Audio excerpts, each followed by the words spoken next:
AP deputy CM Pawan Kalyan రేపు తెలంగాణలో పర్యటించనున్నారు. కొండగట్టు ఆంజనేయ స్వామి వారిని దర్శనం చేసుకుని ప్రత్యేక పూజలు చేయనున్నారు పవన్ కళ్యాణ్. పవన్ పర్యటన నేపథ్యంలో భారీ ఏర్పాట్లు చేస్తున్నారు తెలంగాణ జనసేన నేతలు. రేపు ఉదయం 7 గంటలకు మాదాపూర్లోని తన నివాసం నుంచి కొండగట్టు ఆలయానికి పవన్ చేరుకుంటారు. రోడ్డు మార్గాన కొండగట్టు ఆలయానికి వెళ్లనున్నారు పవన్ కళ్యాణ్. దీని మీద ఇక ఆలయ ఈవోతో మా ప్రతినిధి ప్రవీణ్ ఫేస్ టు ఫేస్. ఆంధ్రప్రదేశ్లో డిప్యూటీ సీఎం పదవి పొందినటువంటి పవన్ కళ్యాణ్ మొదటిసారిగా తెలంగాణకు రానున్నారు. అయితే తెలంగాణలోని కొండగట్టుకు దర్శనానికి రానున్నారు. కొండగట్టు ఒక సెంటిమెంట్గా మారింది అని చెప్పుకోవచ్చు. అయితే ఇక్కడ ప్రచారం ఇక్కడ ఎప్పుడైతే మొక్కులు చెల్లించుకొని వెళ్ళాడో, ఎప్పుడైతే ఇక్కడ మొక్కిన తర్వాత ఆ మొక్కులు చెల్లించుకోవడానికి ఇక్కడ వస్తున్నారు.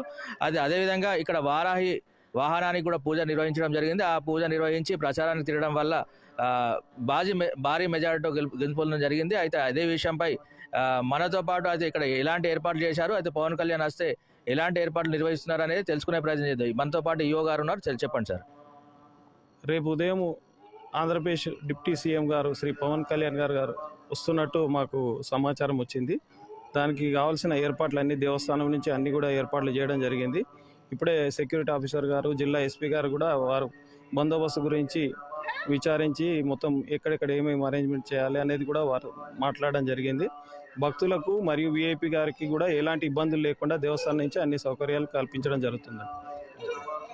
అయితే అదేవిధంగా మనం చూసుకున్నట్టయితే ఇక్కడ పవన్ కళ్యాణ్ సంబంధించిన వీరాభిమాని ఒకరు ఉన్నారు. అతనితో మాట్లాడే ప్రయత్నం చేద్దాం. చెప్పండి. ఆంధ్రప్రదేశ్ ఉప ముఖ్యమంత్రిగా బాధ్యతలు చేపట్టినటువంటి జనసేన అధినేత శ్రీ కొనిదెల పవన్ కళ్యాణ్ గారు తెలంగాణలో పవిత్ర పుణ్యక్షేత్రం అయినటువంటి కొండగట్టు ఆంజనేయ స్వామి గారి ఆశీస్సులు పొందడానికి మరొకసారి కొండగట్టు వస్తున్న సందర్భంగా ఆయనకు మా అభిమానుల తరపున, జనసేన పార్టీ శ్రేణుల తరపున, వీర మహిళల తరపున, అందరి తరపున వారికి సుస్వాగతం తెలియజేస్తున్నాం. అలాగే పవన్ కళ్యాణ్ గారు 2009 ప్రజారాజ్యం పార్టీ ఎలక్షన్లో ప్రచారంలో భాగంగా ఇక్కడ కొండగట్టు ఆంజనేయ స్వామి వారి దర్శనానంతరమే వారు ప్రచారాన్ని అప్పుడు ప్రారంభించారు. అప్పుడు అనుకోకుండా ఒక విద్యుత్ ప్రమాదానికి గురయ్యారు పవన్ కళ్యాణ్ గారు. అప్పుడు ఆంజనేయ స్వామి వారి దయా కృప వల్లనే వారు ఎటువంటి ఇబ్బంది జరగకుండా, ఎటువంటి ప్రాబ్లం లేకుండా మంచిగా ఆంజనేయ స్వామి వారి కృపా కటాక్షణ వల్లనే బ్రహ్మాండంగా విజయవంతంగా ఆ యాత్ర ముగించుకున్నారు. అలాగే ఈ వారాహి ప్రచార రథం ఏదైతే వారు స్పెషల్గా తయారు చేయించుకున్న తర్వాత దాన్ని కొండగట్టులోనే ఇక్కడ పూజా కార్యక్రమాలు చేయించి ఇక్కడి నుంచే ఆంధ్రప్రదేశ్ ఎన్నికల్లో ప్రచారానికి అదే ప్రచార రథం ద్వారా ఇక్కడి నుంచే ప్రారంభించారు. మరి అప్పుడు వారు ఇక్కడ మొక్కుకొని వెళ్ళారు.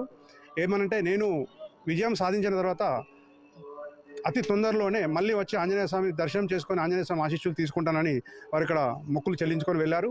దానిలో భాగంగానే రేపు కొండగట్టుకు పవన్ కళ్యాణ్ గారు ఈ ఆలయానికి 11 గంటల వరకు చేరుకుంటున్నారు.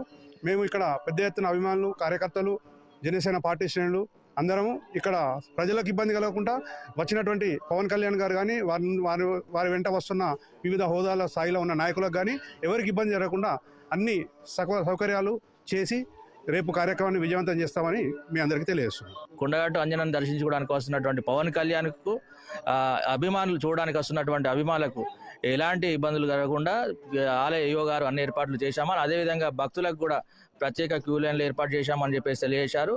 అదేవిధంగా మనం చూసుకున్నట్టయితే పవన్ కళ్యాణ్ అభిమానులు కూడా భక్తులకు ఎలాంటి ఇబ్బందులు కలగకుండా చూసుకుంటామని చెప్పేసి తెలుపుతున్నారు.